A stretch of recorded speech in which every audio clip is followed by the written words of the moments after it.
As great as that bike is, and as great as it was, if you guys haven't checked that video out, go watch the 636 video. We're going to take this little Ninja 400 out for a spin. Ooh, it's a little bit more throaty than the 6s, though. But, you know, that's part of the engine configuration, you know. So, this is the brand new 2018 Kawasaki Ninja 400. This bike has been the biggest tonk ever since it came out. You know, it replaced the 300, Ninja 300. And they went up in displacement, obviously, so they went up in power. They also went up with bigger brakes. The styling is completely different. But the only thing that I think that's kind of goofy about it is the fairings are super wide. Now, I understand they had to do that to contour the headlights, but you've got this tiny tail, but then you got this big, wide fairing. Now, I'm going to hop on it and see if I notice it while I ride, but to me, that's just aesthetically a weird-looking feature of this bike, whereas, like, you know, a 636, it's wide, yeah, but it fits the bike. You know, this thing is big. But enough talking about how it looks. Let's sit on it, see how it feels. And right off the bat, I can flat foot this thing, and I'm 5'8".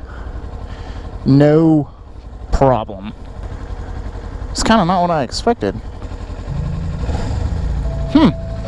Well, nothing to it but to do it. Let's go ride.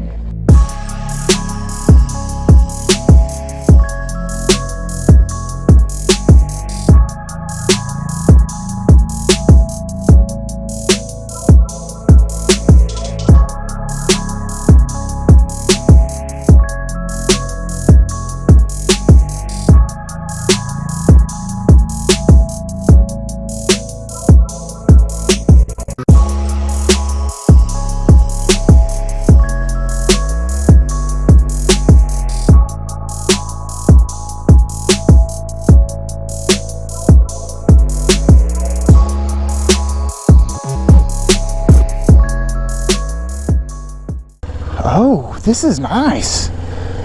This is really nice. If you'd have told me this thing sat like a sport bike, I would have believed you. But it doesn't at all. This thing is so neutral. I'm practically I'm almost sitting up, straight up and down. I cannot believe how comfortable this bike is. And now, I've ridden if I had to relate this to a bike I've ridden before, it would be the Honda CBR. Oh, this thing handles great. Honda, like a 250, I think it was, CB 250. But if I want to, you know, venture out and dangle out of the bubble here, I can do that no problem. For you guys that are unknowingly to this fact, you know, this bike is currently in the Moto America Junior Cup class, and from what I've been hearing, you know, it was an RC 390 class, and that was all you could race. Well, Moto America has opened up for some different manufacturers can race in Moto America, race in the program. But this bike has been winning the crap out of these races. Now, not necessarily Moto America series, but World Superbike races in that conjunction. And I kind of see why, but it's kind of weird to understand that fact when this bike is so flippin' comfortable. Like, the rear sets are nice and low. They're very central with the seat, with how you sit. The handlebars, they're actually raised up, from my understanding, from the previous model, which makes a huge difference. The gauge cluster, it's very appealing. You know, you've got your gear indicator, you got a speedometer, got a fuel gauge, got a coolant gauge, odometer. You've got a miles per, is that right? No. I'm getting a miles per gallon gauge right now. You have got to be kidding me.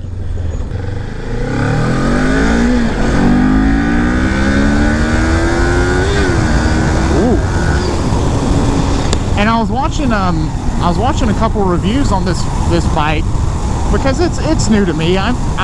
you know, I'm not a big buyer into this market, or I should say I'm not a potential buyer in this market, I'm sorry. And I got to think, I was like, well, I need to know a little bit about it. And they were talking about the power. And, you know, bikes that are in this price range or in this particular class, if you will, bikes, you know, they talk about the power mainly only being up top because, you know, that's where they made these bikes, most bikes, I should say, to make power. And I thought, that's kind of weird, but low end, it's very soft. It almost feels, I kid you not, this sounds really awful to say, but it feels like the Z125, but when you open it, it really opens it up. Brakes feel fine. I know one of the things the guys talked about when reviewing this bike was the brakes. And they said they didn't like them.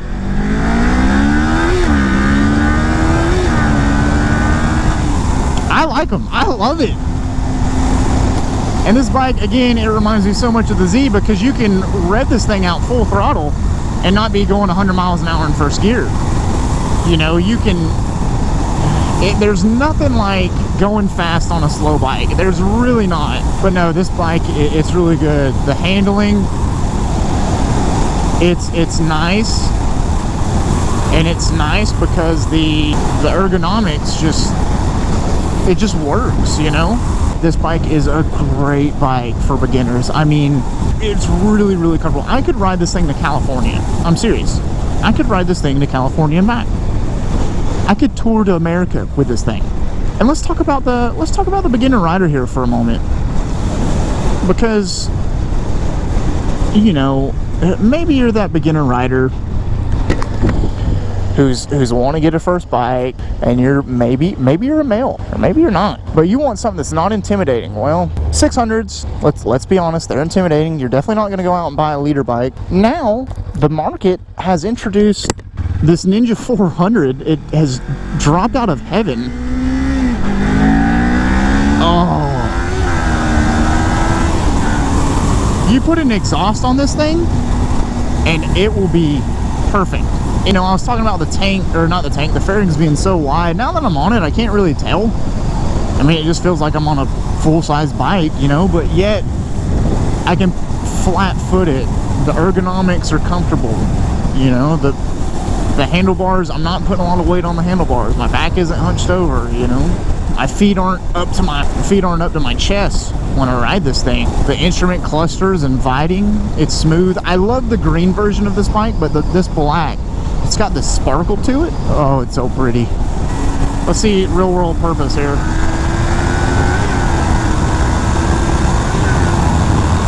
And it's got enough power to get you around cars. It's got enough power to tote you on the freeway or the interstate. You know, another thing is I've got to take the interstate to work. This bike this purpose of this bike would work phenomenal. It would work so good for that, because I could lug on the interstate, you know, 70, 75 miles an hour and be perfectly fine. But you want to rip this thing up, take it to the track, and I hope you take it to the track. I really do, because it makes you such a better rider. And you really want to learn how to ride and learn advanced techniques that you can't learn riding the street. This bike will do it. Put some tape on it, go register with your local track day, and get on with it. You won't outgrow it. The only reason you'd want to outgrow this bike is to go faster. And the only reason you need to outgrow this bike to go faster is for track day racing purposes. I can't understand a word he's saying.